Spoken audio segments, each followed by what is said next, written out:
why choose this as our goal? And they may well ask, why climb the highest mountain? Why 35 years ago, fly the Atlantic? Why does Rice play Texas? This video is not intended for children. Viewer discretion is advised. If you haven't already, please like, share, and subscribe. Thank you. Thank you. We choose to go to the moon. We choose to go to the moon.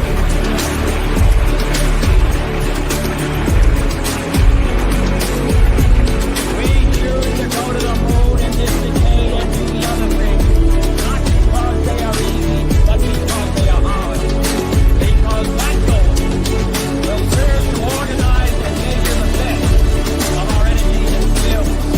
Because that challenge is one that we're willing to accept, one we are willing to postpone.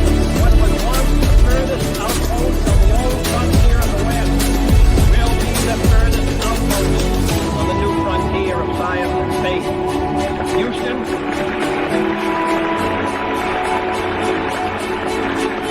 your city of Houston, with its manned spacecraft center, will become the heart of a large scientific and engineering community.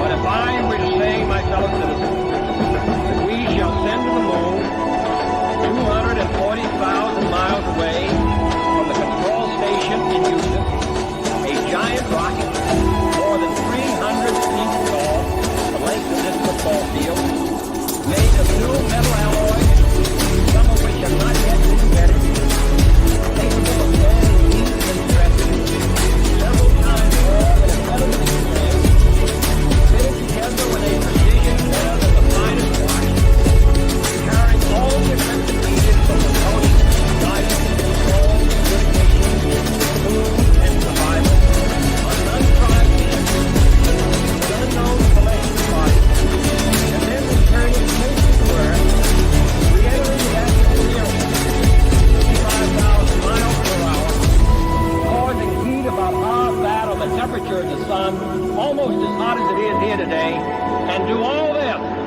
and do all this, and do it right, and do it first, before this decade is out, then we must be bold. We must be bold. Greetings, one and all, and welcome to Mornings of Mischief. I'm your host, Tone Loki, and we are back with the retro review for Space Above and Beyond. I am joined today by my co-host, Purple Valkyrie. Good morning, Purple. Good morning. Good morning, Valhalla. Rambling Canuck. Good morning, brother Canuck. Good morning, Loki. Let's get this shite on the road. The crazy Canadian, and of course, the one and only the Rooster in the hen house. Day Bob, my brother from another mother. Good morning. Good morning, Loki. Hello. Howdy, folks. And good morning to everyone. Good morning to the lady Arwen Avalon. Good morning, Arwen. Mark the Infinitely Tired. Good morning. Good morning, guys. Good morning to Mary's Game Room. Hello, Mary. Psychodorf 9. Keely Chow. Roll Tide. Keely Roll Tide. Sit Room. Good morning, Fire Night. Good morning, everyone. I hope you guys are having a great one. Chris Persia, the other Bash brother of the North, is here. Both Bash brothers are here. Larry, good morning. Dara the Derelict, DJ Ronnie G, good morning. Good morning, everyone. I hope you guys have had a great week. It is Friday. After yesterday, my week has sucked. So after all the bullshit we dealt with yesterday, by God, Bad blizzard. Yes. Bad blizzard. I kind of lost it. I did. I put ketchup and mustard on the plate as a smiley face, brought it up and said, "Wacko!" Richard Dean. And enough. That's right, Richard Dean Anderson. We had low expectations and they still managed to disappoint. Oh, good God. But watching these two episodes, especially Stay with the Dead, I just wow, what a wonderful way to end my day. I'm Kidding, of course. I'm being sarcastic. This first episode, guys, I've just got to say, stay with the dead. I didn't like it. I didn't understand what it was. No. I get what it was. I get to, but no. This is very much. I saw a little bit of a point in it just from the fact that, things happen and then, doctors, they just want to try to cut something out. Yeah. Yes, and I get that. My best friend's dad was a Navy SEAL. Listening to him talk about Vietnam, especially losing his entire unit, he was a mess. 20 years after that, he was still a mess. 30 years after that, he was still a mess. Anytime he drank, he was a mess. Yeah. And it was conversation would turn to this, and it was heartbreaking. I understand where they were trying to go with this. It just wasn't a good episode. No, and unfortunately, I think that happens a lot when they try to do PTSD episodes. Like in any, it doesn't matter what show it is. These episodes typically miss the mark because it's usually overdone to such a degree that it just you just kind of go, oh no, not another one of these. They can't really capture what. No. I knew. Sorry, go ahead, Dave. I knew so many World War II vets when I was growing up. And, the other thing is, and I'll say this right out of the gate, this was the first time they used a real world callback that didn't make any sense, but I think that's in the second one. Yes. The second one, it just didn't line up, but we'll get to that. But for this one, it was, for me, when the episode first starts and they start to lay out the story arc for the episode, my immediate thoughts were, okay, they're doing a stupid, he's in a detention center somewhere and this is all an illusion skit, or it's PTSD and it was PTSD, which I'm not sure which one I would have preferred. Both of those scenarios don't end well normally. Even in Star Trek, they had a hard time pulling them off. They only did it a couple of times where it was good. Other times it just seemed forced and blah. At the same time, they threw in brain injury. I mean, Yeah. It was two things on actual brain injury. And they were going to do electroshock. Yeah. Never mind, they were going to do a damn lobotomy. Just for fun. They were going to do electroshock, and then we're going to take part of his brain out. To be fair, for me, I would have been absolutely fine with that. I think The issue that I had was that who it was based on. It was another West-centric episode.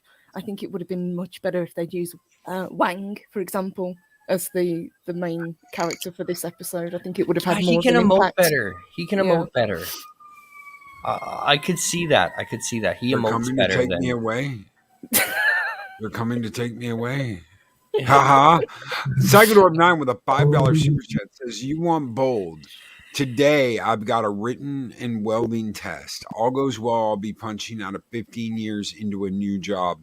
Positive vibes. Positive vibes. Absolutely. All the way.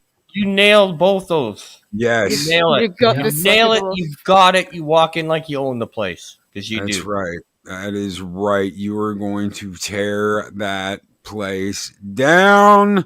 We're gonna give you some positive vibes right here, brother. Skull! Go!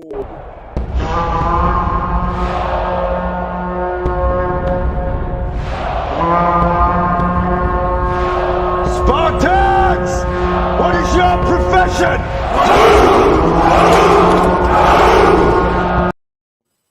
Ooh. I don't know what you mean by that, Mark. Blizzard found you. Blizzard can't even find themselves. Yeah. Blizzard can't even find what's wrong with their servers. So don't know what you I don't mean. even know what day it is. So, do you think what was wrong with this episode is that they tried something but didn't know how to complete it, or do you think it was just a badly written episode? I think it's just I think badly they- written episodes. Yeah. I think they were trying to write about something they knew absolutely nothing about and didn't research as well as they should have. Mm. Well, also, I think someone has a chip on their shoulder about doctors. Yeah. Me.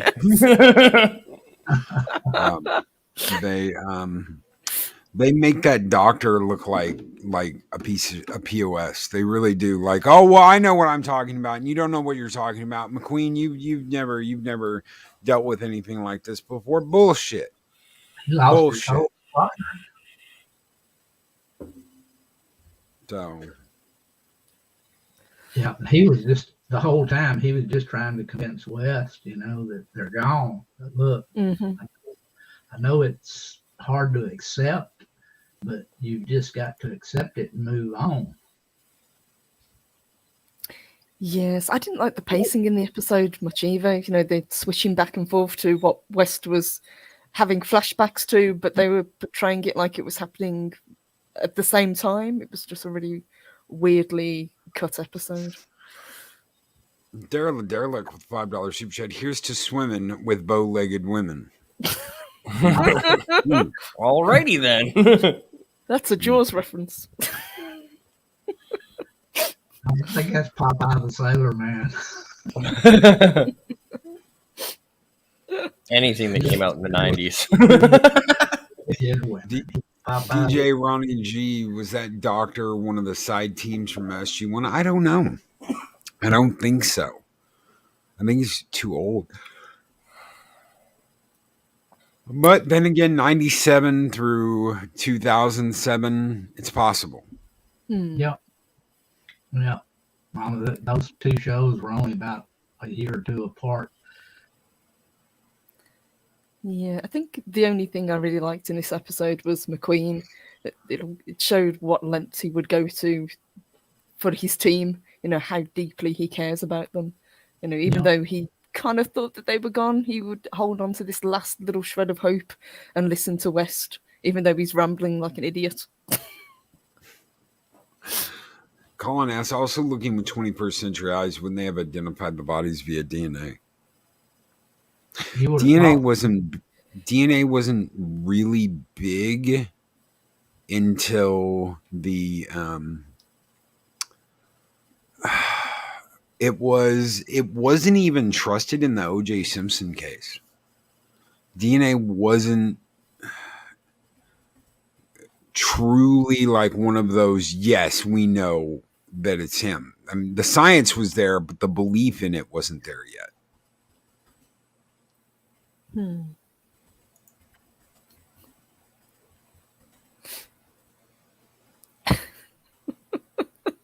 I don't know. The whole episode just didn't make a lot of sense.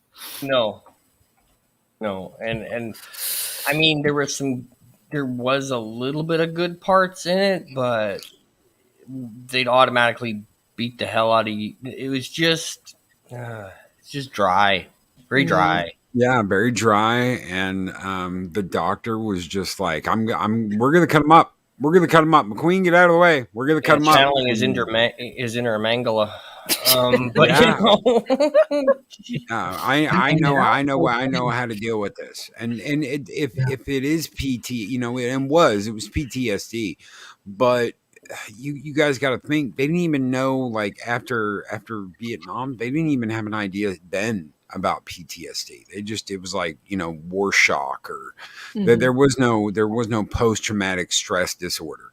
It wasn't heard of. So you're coming out of Desert Storm and all of that, and it's the 90s, and you're getting an idea about all of that, and it's something that they were introducing. So I'm sure there were doctors that were like, oh no, we'll just cut it out. Just give him electroshock. That'll fix it. Oh yeah. To be fair, West was so irritating in this episode. I was kind of hoping that he would get lobotomized, because I'm thinking later on in episodes it's going to save a hell of a lot of trouble. So, yeah. didn't think much of this one, unfortunately. No, it was just, it just was lackluster and dry. They mellow Wes later. They do, and I want to thank Darth Astor. Thank you for the super sticker, brother. It's a Shiba Inu holding up a 1. Oh yeah, thank you, brother. They mellow Wes later. They do. They mellow Wes later. I don't know. I'm not impressed with this. The 5/8, they're on an alien planet. Wes, they have Wes in the beginning, but they still show everyone. They show Wang.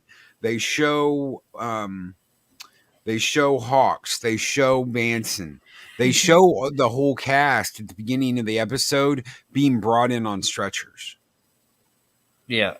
And that's apparently that's all in Wes's mind. So they weren't rescued. They weren't picked up. They're still on the planet they were on. They're hiding because the Chigs have their radio frequency and home in every time they respond to anything. And Wes ends up being picked up because Banson tells him stay with the dead. Yeah. Yeah. Hence the name of the episode. Okay, Supposedly all of the other bodies were from the 61st, not the 58. Yeah. And the 72nd. Yeah. I mean, or they put the 50. The one part of this show that lost me for this episode was, okay, so later on they do the whole funeral for the 58th. Yes. All right, so here's the part that doesn't make any sense to me. They state, because once Wes gets his little flashbacks, which you get all the way through this damn show, he finds out that the reason that he gives this statement that they're all dead, blah blah blah, was to trick the bad guys into believing that they're all dead.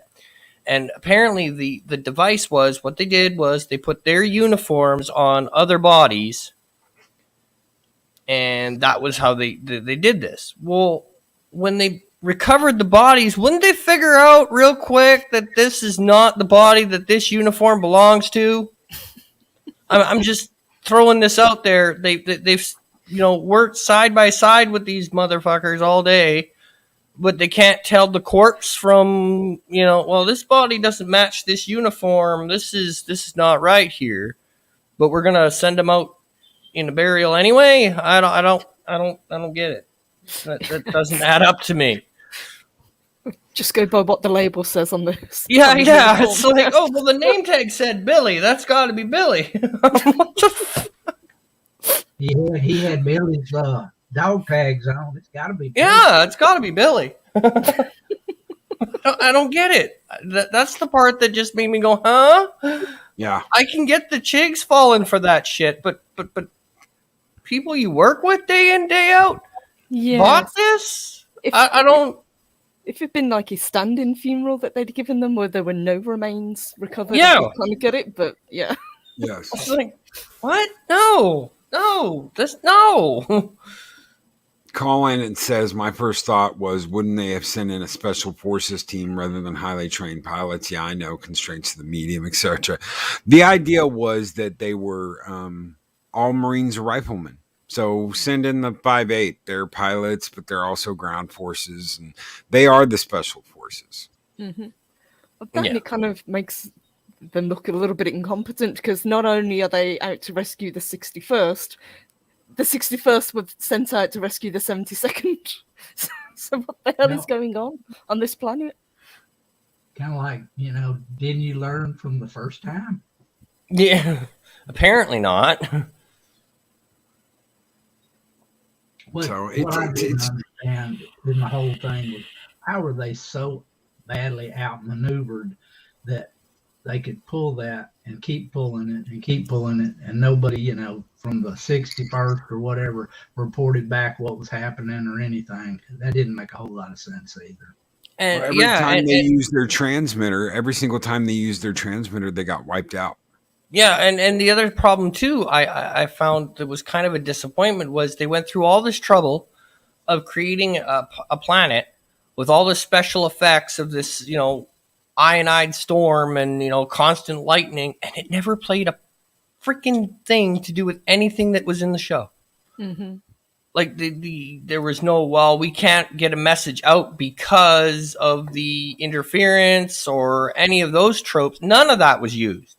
They went through all the trouble of establishing that this is a highly ionized planet, but Well, that and the it fact didn't that play a part at all. if they went down to recover the bodies, the other team would have been within shouting distance. They could have sent up smoke signals at this point. Yeah. So what the hell? I don't get it. Logic does not track in this episode. No, it doesn't. But then again, West with logic, well, enough said. Oh, it's not just the character. The actor's kind of Yeah. I don't like him. I never liked him. I always liked Hawks, and I liked Wang. But especially in the next episode, Wang's got a good part in the next episode.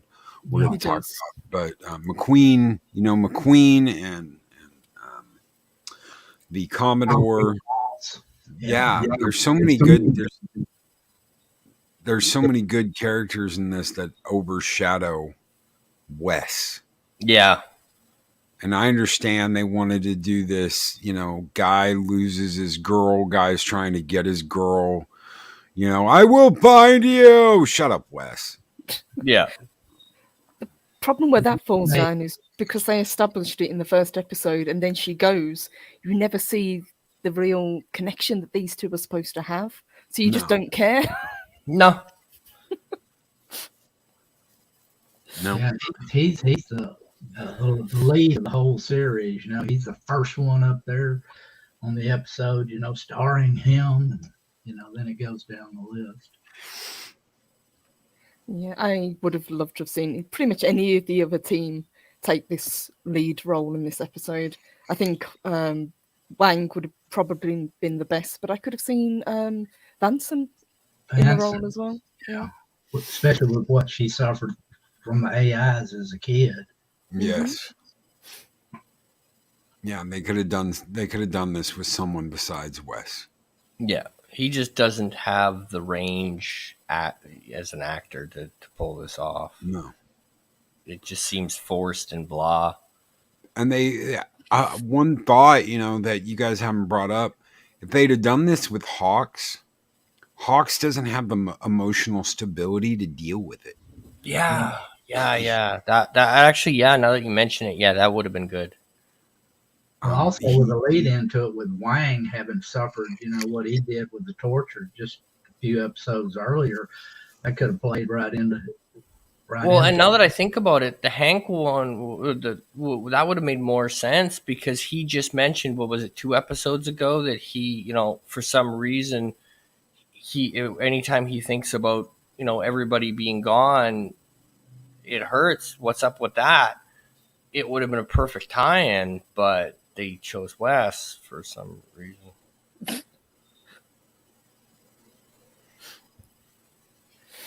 Oh dear. So if you guys had to give a rating for this episode 1 through 10, what would it be? We will start with Dave Bob and work our way up. I'm gonna give it a 5, just because it's so much better than what we're watching nowadays. Okay. Canuck? I'm gonna go with 3. I mean, it wasn't the worst thing on TV, but at the same time, it was just Next. Purple Valkyrie. I'd give it a 4. The episode had a lot of potential. I could kind of see where they were going, but if they'd had better writers and a better main actor in the role trying to tell the story, I think it would have worked so much better. It would have had much more impact. But at least it didn't drag. The episode was quite fast-paced. We've had episodes that really, really dragged, even though they're only 45 minutes long. All right, I'm gonna give it a 4. It does, you spend half the time going, what the hell is going on? And then even when you know, you're just like, okay, this was not the best way to deal with PTSD. No. It's just not. And thank you, Michael Graham, for subscribing. Thank you very much. It's not the best way to deal with PTSD. It wasn't it didn't need to be a Wes episode. There's just it seems like they made a mistake one after the other with dealing with this episode and how they wanted to do it. And that brings it in at a 4 for me. So but yeah, yeah, I can agree with that. Asajj Moody. Anything is better than what we are watching on television today. Yeah, pretty much. Hence the retro reviews. Yes. Yes, hence the retro reviews. Why we're going back and reviewing other things. So the next episode we're going to talk about is The River of Stars, and this was more of a Christmas Day type episode. The 58th trapped inside a damaged APC in space. On Christmas Day, they receive a cryptic radio transmission which tells them how to hitch a ride back to safety upon an incoming comet's orbit. And they're trying to make it reminiscent of World War One. Yeah, and that's where they lost me, because this is the first time in this show where they do the retro back to actual history, and then when they go to pay it off, it's like, no, it's nothing like what you showed at the beginning of the show. I mean, as a history nut, I loved the opening shots of World War One and the tanks and the machine guns and the paying tribute to that. And then, of course, the one and only time that the Germans and the British met outside in no man's land and did that. But there's no real comparison to that to what happens in the show. There's no link. So it's the first time in this show where they use that but don't pay it off. It's just kind of, well, we have this theme now where we go back and pull something from real history and put it in the show. But it's just, you dropped the ball on this one, because there's nothing that really compares to what you're showing at the beginning. Well, Colin asks, he says, given the opening shots, I have expected the chicks to help them get home. They do. That's the whole thing. They do. Yeah, it's implied, that it's them giving them the messages and stuff, but it's just, I don't know. I think it just fell flat. It wasn't as good as it could have been. I think if they were gonna, like me personally, I would have liked it more if there would have been a Chig ship. Yeah, they're actually, they're trying to humanize the Chigs is what they're doing. That's basically what they're trying to do. They're trying to bring them more in the line of, not just bloodthirsty enemies, but, compassionate fellow beings of the universe. But that goes against everything that they've shown us up until now. Exactly. So why give them a good side? I don't know.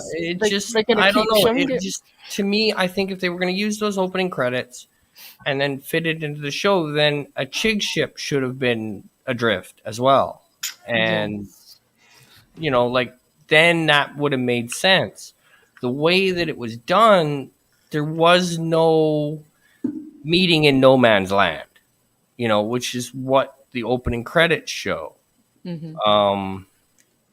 So yeah, it just kind of let me down in that sense. Bringing up the humanity, the show them humanity day, Bob. That's interesting because what they have shown us so far is that some stuff. This is leading into something in later episodes. That's the reason that people aren't really seeing what's coming down the line. That's like Purple and Canuck. They haven't seen what's coming next. This is just the opening thing to kind of show you that the Chigs aren't just total bad guys. Well, yeah, and that the information that the human beings have gotten about the Chigs is all information they've gotten from what happened with the colonies and what the company, what Aerotech has told them. Yeah. They have no idea why those colonies were destroyed, and they were warned. Aerotech was warned. That's something that Aerotech has not released yet. And and a lot of this because of Aerotech. Aerotech was warned. Get them out of there. Get them out. This was Chig holy ground. We colonized planets that were basically the Chig's holy ground. It's like taking Indian land. That's exactly what we did. Yeah. Sacred land. Yes. So, but besides that, this episode has some really good parts. Especially the part where Shane hands out Christmas presents. Yeah, that was good. Hawk's killed acting. Yeah, it was great. I like that, and it fit his character, which is just great. Talking about Christmas and how he has no idea what the hell. He's like, I don't know what this is. The only reference I have is one day it was cold, I was lonely, and everything was closed. Yeah, like to me, he broke out of his facility before he had the training about what all the different holidays were and what they meant. So he had no idea what Christmas was even about. Like to me, Hawk comes across as like the Data of the group. In some ways, you're like just the same kind of parallel where Data knows this date exists, but why people give gifts? Who the fuck knows?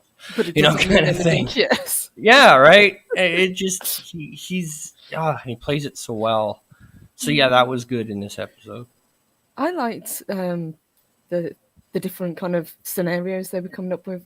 That it was about faith, that it was about religion, what people find comforting. Some people just like to give gifts. Yeah, I thought that was and really Wang good. finally opening the present was good too. Yeah, Wang opening the present and reading the present. Yeah. Because they talked before. They've had these talks where she's kind of like been like, how the hell can you date someone that's online? How do you even do that? How do you email someone and basically date them like that? He's like, well, you just do. And her giving him a book of poetry kind of made sense. Yeah. To me anyway. It was a thoughtful gift. And she apologizes to like Vampu. She's like, I didn't know what to get you from the PX commissary on the Saratoga, and it's a K-bar. Hey, that's a good present there. Yeah, that's right. Yeah, and it's engraved too. Yes. It's an engraved K-bar. Hell yeah! All right. Yeah. I like that she gave Wes socks. I thought that was nice. Yeah. Because he's so hard to buy for. The only thing he's obsessed with is his girlfriend. And he puts them on his hands and wears them like gloves. He's like, all right, I'll keep my hands warm. All right, that'll work. Yeah, it was fun, and it was a good episode, and it made you smile, and it was enjoyable, unlike the wreck that was Stay with the Dead. Yeah. And listening to Ross, listening to the Commodore play I'll Be Home for Christmas on his guitar, that was great. Mm-hmm. That was sweet. Good moment. I like the ending too, where sorry to jump ahead, but where the hollow picture, the dog tag picture gets passed from Wes to Wang to McQueen. Yeah. So he's finding out wearing that around his neck. Yeah, but that to me, it's like, I don't want a hollow picture of your fucking girlfriend, dude. Yeah. I mean, what? Merry Christmas and all, but keep the hollow tag. I don't. Yeah, it was. Yeah. I Oh, guess you for know, me, you it's just gotta- hopeful that we're yeah. moving on. Like he's not gonna beat this dead horse More for 6 symbolism years. than anything.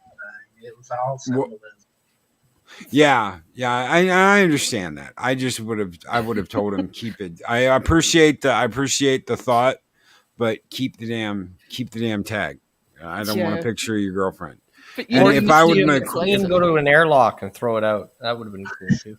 and if I was McQueen, and Wayne gave me a picture of Wes's girlfriend, I'd be like, "What the hell, dude? What? Why does he have this? Here, take it. Yeah. You can keep it." I can see him turning around to the Commodore and trying to give it to him, and him saying, "I don't want it." No, I don't want that. That goes in the airlock. Colonel, I do not need a picture of a white girl on my wall.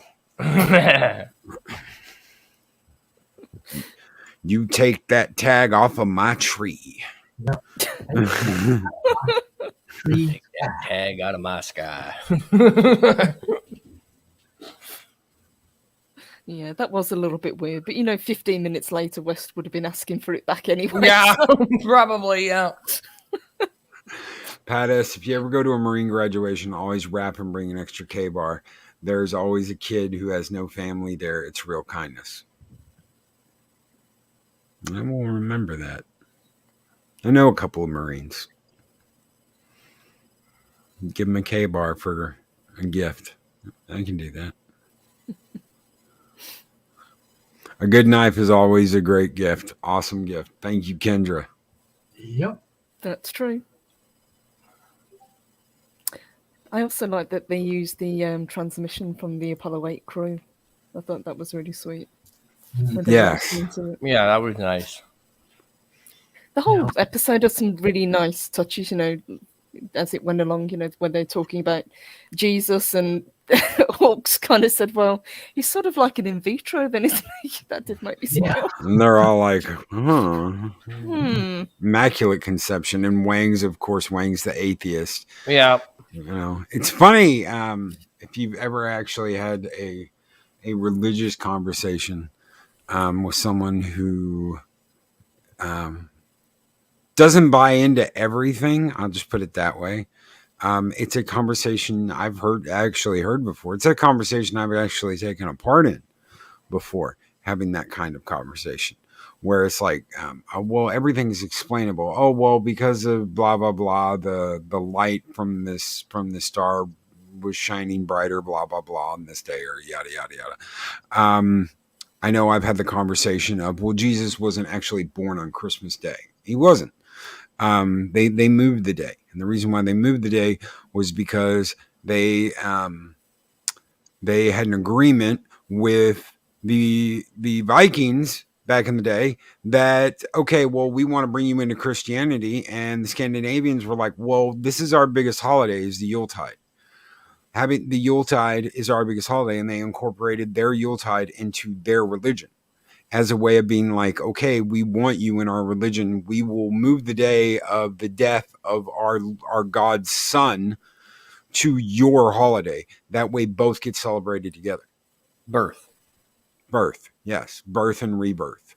That is what the Yuletide is about. It's about birth and rebirth, because the Yuletide, the Yule tree, the evergreen, lived through the winter, and the winter was the hardest time for the Scandinavian Vikings. Yeah, So winter it's a time of sacrifice for the Vikings, Yes. It's a time of drawing in. You gather round, you just pray for the spring to come. Yeah, and the evergreen makes it every year, so it's considered a huge source of strength, which is why they burn the Yule log. They burn the Yuletide log in the longhouse every winter. So Archie and Easter was adopted in a similar way. So it's one of those things that when I heard Wes talking, or when I heard Wang talking, I was like, oh, I've been there, done that, bought the t-shirt. He's like, and he's an atheist. I'm not even an atheist. There are no atheists in foxholes. So, but been there. been there, the science of it all. And he's trying to explain things in a scientific way. Everything can be explained scientifically, how this all works. You don't have to be religious about it. But at the end of the day, he does the present thing and the gift giving and takes part in. And you can. There's nothing that says you can't. Let's say you don't believe in God. Honestly, that doesn't mean I take it more that he has just lost his faith more than that he was an atheist.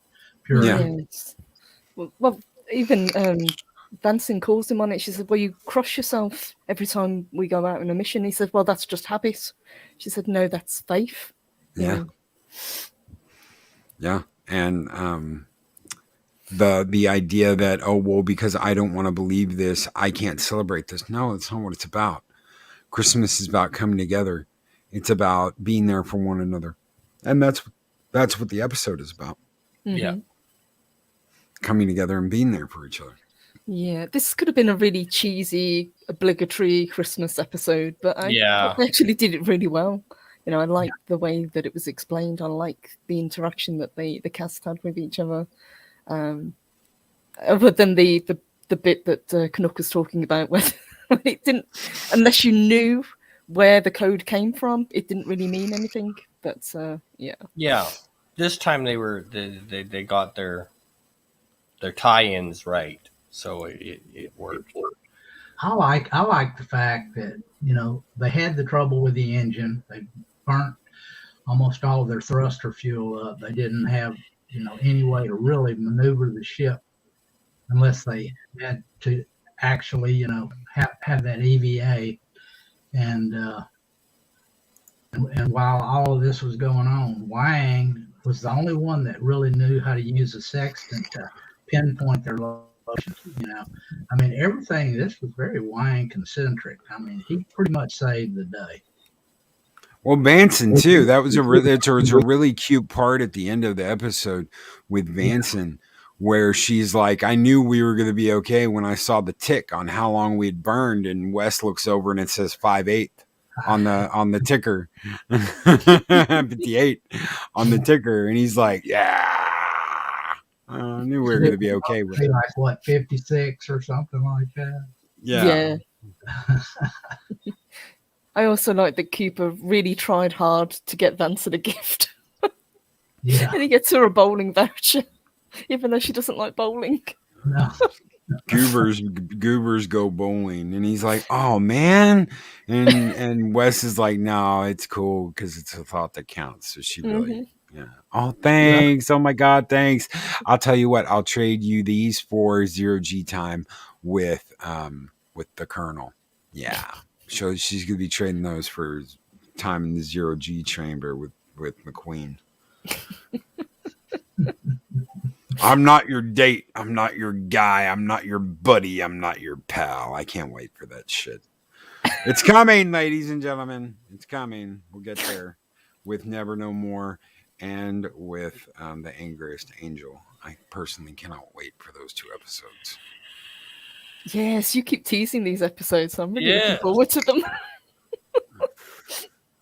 Never No More and The Angriest Angel are a 2-parter, and I'm gonna have to look. Give me just 1 second and let me look and see if we're gonna get those back to the back or if we're gonna have to wait. It's gonna be interesting to see how they fall. We could always do either 3 or whatever, just to try to line them up. Oh yeah. Let's see. We just did River of Stars. We've got we are going to get both of those because we've got next week. We're going to do Who Monitors the Birds. Very good episode. Level of Necessity. And then the week after, we're going to get Never No More and The Angriest Angel. And those are the 2 best. Those are the 2, in my opinion, the 2 best episodes in Space Above and Beyond is Never No More and The Angriest Angel. I'm not your buddy. I'm not your pal. I'm not your chum. I'm not your date. I'm not your sexual interest. I'm a Marine. I love it. Oh, I love it. So McQueen is a Marine's Marine. Yeah, we'll have it in one sitting and be geek. 2 more shows.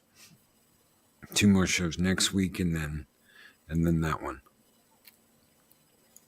And good morning, Zero. Good morning, Zero. So what if you guys had to give a rating? We're gonna go purple Valkyrie this time and go down. If you guys had to give this a rating, this episode, this Christmas episode, Christmas is family, Vin Diesel. Yeah. I would give it an 8. I really like this episode. When a lot of shows do Christmas episodes, they can be really cheesy. But I thought this one was actually really good. You know, I like the story. I like the whole idea that they're trapped so far apart, but they're still that connection is still there. I really like the gift giving. I thought that was such a sweet scene, and the fact that it continues at the end of the episode when they're all back together. I thought that was a really nice touch as well. And I did like the way that they used a lot of like the Apollo 8 crew. I liked Ross playing Christmas songs on his guitar. I thought that was really sweet. He said, "I'm going to do this, but I'm not drunk." All in all, just a really nice episode. It was just very sweet and enjoyable. All right. Rambling Canuck. I'll go a strong 7. It wasn't too corny like Purple says, but I mean, it wasn't anything that blew your socks off, but it was enjoyable. So I go 7. Dave Bob. I'll give it an 8. I enjoyed the episode. They had a lot of good things in it. You know, there's always going to be something you can nitpick about everything, but as far as a solid episode, it was solid. Had good characters, portrayals. Everybody kind of, you knew what to expect from everybody, and they nailed their parts. Everything was just done very well acted all the way around. I enjoyed it. I think I'm gonna give it an 8. There's a scene where Wang is out on the wing of the transport, and he looks up and he sees the universe out in front of him, and he sees the comet, and it's this just never-ending sky, never-ending night. And I think that's when he kind of realizes this is huge. This is more than just science. This is huge. This is monumental. I really like the beginning of this episode. I like the end. In the middle is okay. If it loses any points, it's because there's a couple of little tiny things in the middle that bring it down just a little bit. But it's a good episode. It's especially for being a holiday episode. It's a fun episode. It's a good episode. You care about the characters in it. I think this is the first episode that has this one girl in it that's going to be in Never No More. I think this was her introductory episode. You're like, who's this girl standing next to Shane? She's a member of the 5'8". She's a member of the 5'8", and you get the idea that she's on the transport with him. MB Geek with $5 super chat says, I had to buy the damn series because Loki reminded me how much I love this show and reminded me how much I love the story. #blame Loki. Thank you so very much, Jesse, for that $5 super chat. Thank you all for the super chats you have sent this morning. You guys keep the fires of Valhalla burning bright, and we're going to give you some fighters this morning. Skol! Skol!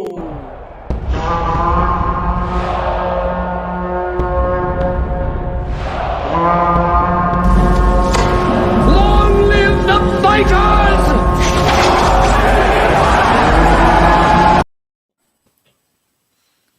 So, Archer Collins says, good as the episode was in general, in fact, the comet has a tail in interstellar space still sounds out for me. Thanks, Kurtzman. Klutzman. #blame Noli. Yeah, blame Loki. It's always blame Loki. Everybody's always blaming me. Don't blame me. It's not my fault Blizzard screwed up yesterday. But then again, it's not my fault they screwed up in general constantly lately. You had your chance, you fuckers, and you blew it. So will we be back with Will we be back with Diablo at some point over the weekend? I don't know. I don't know if we're going to be back with it later today. I don't know if we'll be back with the weekend. All depends on how screwed up Blizzard's servers are. We may be, so keep your eye out. I blew my top yesterday. I was pissed. I was upset. I still am. You had your opportunity for some good press, some good free press, because you came out with a game that a bunch of people paid you for, and now you're looking at refunds, long lines, and you screwed up. So I love this series, though. I want to thank Purple Valkyrie, Rambling Canuck, and Daybob for watching these and hanging out. I love... Yes, Winslow. Thank you. Thank you, Jesse. Yes, Winslow character. It's the Winslow character I was talking about. The girl no one knows that, just got introduced, that didn't really get introduced, but now we can be like, oh, I remember her. She was back in this episode. Well, thank you, Loki, and thank you, panel, for introducing me to a great show. Absolutely. Dare the Derelict with $5 super chat says, here's hoping Blizzard gets her stuff together today. I'm ready to F some shit up. Absolutely. Absolutely. And Blizzard pulled the Blizzard, yes. And thank you for that $5 super chat, Daryl the Derelict. Be nice to play a game that we paid for, wouldn't it? Yeah. Yeah. It kind of helps. Yeah. Yes, Diablo 2, they came out with a resurrected edition, Kendra, that looks, brand new, but they screwed it up. Yeah, Coach is still going as far as I know, unless he's off now. I don't know. But he was off yesterday and pissed. Mm-hmm. So. Yeah. But Purple Valkyrie, you've got a show coming up here at 10. Is that right? I do indeed. Yep. Looking forward to it. Got another favourite show with favourite episodes. And today I've got a panel joining me. And we're going to talk Mystery Science Theater 3000. Oh, that's badass. Yeah. Looking forward to it. Yeah, Purple's going to be up next 10 a.m. Central Time, so a little over an hour. What do you got cooking, Rambling? We got karaoke at 9:05 tomorrow night, and then Monday, History with R&R Live. That's what we've got going on so far. Heck yeah. Nice. Heck yeah. Daybob. Tune in next week, kiddos. Same bat time, same bat channel. Same bat time, same bat channel. And we did kind of peruse over the fact that, yes, they played the Batman theme song, the original Batman's 1960s theme song from the Adam West show. Yeah. In this last episode. Yes, so they were really perplexed by it. It was like, it was that show about the guy that dressed up as a bat and a bird. Yeah. Bat and a bird. All right, guys. What was that, Daybob? I said, I'm glad you caught the reference.